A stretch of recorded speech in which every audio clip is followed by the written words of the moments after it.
जो है हम बहुत खुश हैं क्योंकि एक रिकॉर्ड टाइम में अखिल सिब्बल और उनकी टीम और बाहुली शर्मा और उनकी टीम ने ये ऑर्डर वो कर पाए। और मैं दिल्ली हाई कोर्ट का भी बहुत शुक्रिया करना चाहूँगी जिन्होंने इस मैटर को फेवरेबली डिस्पोज किया, क्योंकि इंडिया में एक डेमोक्रेटिक सिटीज़न को ये राइट है कि वो चूज़ कर सके उसका choice of doctor and hospital, और उसकी क्या ट्रीटमेंट है उसको खुद को वो चूज़ कर सकता है। और यहाँ पर हमें बहुत ट्रस्ट डेफिसिट था, क्योंकि जिस तरीके से सोनम को लाया गया था वो हॉस्पिटल के लोग नहीं थे, वो पुलिस वर्दी के बिना पुलिस थी, और फिर उनको आईसीयू में रखा जिसमें कोई रखने की ज़रूरत नहीं थी। पहली बात तो हॉस्पिटलाइजेशन की ही ज़रूरत नहीं थी, क्योंकि ये जो मॉनिटरिंग है ये जंतर मंतर साइड से 20 दिनों से हो रही थी और वो ठीक ठाक चल रही थी, कोई ज़रूरत नहीं थी हॉस्पिटलाइजेशन की, और ऊपर से आईसीयू में भी रखने की ज़रूरत नहीं थी। वो सिर्फ इसलिए रखा क्योंकि दुनिया भर में ये रूल है कि आईसीयू में ना पेशेंट और ना पेशेंट को मिलने वाले कोई फ़ोन्स या इलेक्ट्रॉनिक डिवाइसेस नहीं लेके जा सकते। तो एक तरह से ये जैसे उनको डिटेन किया गया था ताकि वो किसी के साथ कांटेक्ट ना कर सकें, और जो बाहर के भी लोग हैं वो अपने मोबाइल्स अंदर नहीं ले आ सके। तो उन्होंने वो आज लेटर दी, प्लस जो भी उनके पैरामीटर्स थे। Can we wait? हाँ, और जो भी उनके पैरामीटर्स हैं जो कि नॉर्मल से थोड़े आगे पीछे हैं, वो कोई लाइफ थ्रेटनिंग नहीं है, वो 23-25 दिन के फास्ट के बाद वो नॉर्मल हैं। और गवर्नमेंट से ज़्यादा तो हमें उनकी हेल्थ की चिंता है ना। अगर हम वहाँ से उनको निकाल के लेके जाना चाहते हैं तो ये एक फंडामेंटल राइट है। तो मुझे कंसर्न दिखाया, जो लेटर भी लिखा है रिसेंटली जी, हाँ, उसको लेके भी कंसर्न दिखाया कोर्ट।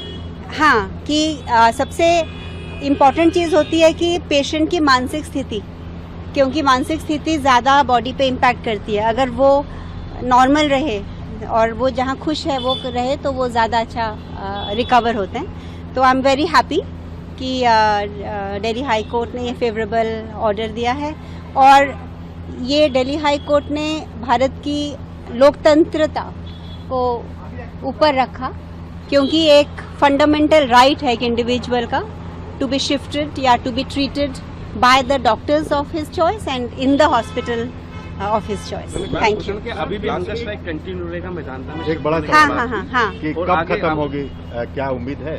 जी, तो हंगर स्ट्राइक सोनम ने डिसाइड किया है कंटिन्यू रखने का, क्योंकि कल जिस क्रूरता और निर्दयता के साथ बच्चों के साथ दुर्व्यवहार किया गया, उनको पीटा गया, लाठीचार्ज किया गया, टीयर गैस डाला गया, तो ये उनके साथ सॉलिडारिटी दिखाते हुए उन्होंने अपना हंगर स्ट्राइक एक्सटेंड किया है कि जब तक इन बच्चों को पार्लियामेंट सुनता नहीं है।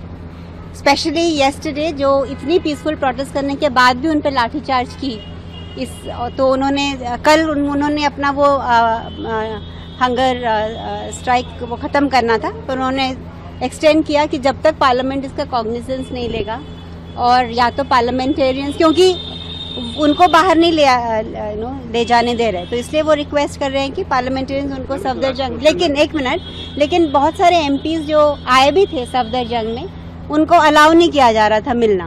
तो जैसे जो डॉक्टर्स उनको पिछले 20 दिनों से ट्रीट कर रहे थे, डॉक्टर लांबा और डॉक्टर दिघे, वो भी आज आए थे कोर्ट। उन्होंने कहा कि कहीं ऐसा नहीं होता कि गवर्नमेंट हॉस्पिटल में जो पेशेंट का डॉक्टर है उनको ना आने दिया जाए, पर उनको भी नहीं उनसे मिलने दिया जा रहा था पिछले 3 दिन।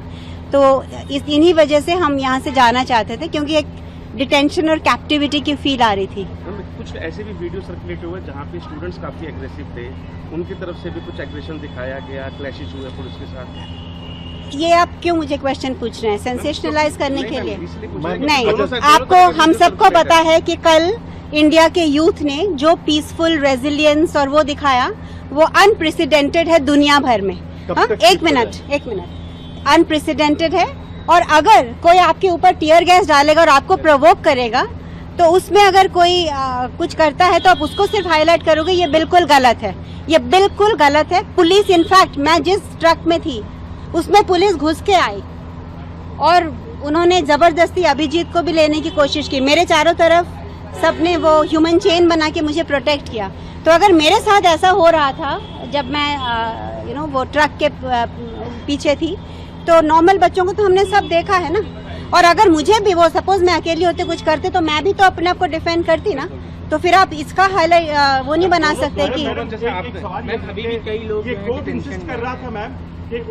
अच्छा ये अभी उसका बात नहीं है, ये आज हाईकोर्ट की है ये प्रेस कॉन्फ्रेंस। मैम कब तक शिफ्ट होने की उनकी तो आज आफ्टरनून तक हम इसको रिटर्न ऑर्डर, हम 1 मिनट, हम रिटर्न ऑर्डर की वेट कर रहे हैं जो कि लंच के बाद इशू होगा और उसके बाद हम वहाँ से एम्बुलेंस बुला के उनको वहाँ शिफ्ट कर देंगे। सॉलिसिटर जनरल ने भी कुछ एप्रीहेंशन दिखाया था, उन्होंने कहा था कि भले मध्यंता शिफ्ट कर रहे हैं लेकिन कुछ जो भी हुआ, लेकिन all is well that ends well. Thank you.